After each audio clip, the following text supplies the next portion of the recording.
నమస్తే పిల్లలు. ఈరోజు కథ పేరు బరువుని పంచుకోవాలి. ఒక వ్యాపారి వద్ద గుర్రం గాడిద ఉండేవి. ఒకరోజు సంతలో కొన్న సరుకులు గాడిదపై వేసి గుర్రంపై తాను ఎక్కి ఇంటికి బయలుదేరాడు వ్యాపారి. బరువు బాగా ఎక్కువగా ఉండడం వల్ల గాడిద నడవలేకపోతుంటే గుర్రం హేళన చేస్తుంది. కాస్త బరువు తీసుకోమని బ్రతిమాలింది గుర్రాన్ని. కానీ గుర్రం నాది బరువు మోసే పని కాదని చెప్పింది.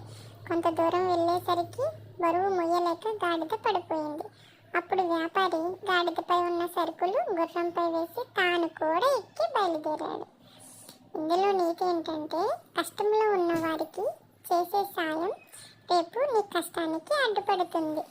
పిల్లలు, కింద ఉన్న పొడుపు కథను కూడా ఆన్సర్ చెప్పండి, సరేనా? మర్చిపోకండి.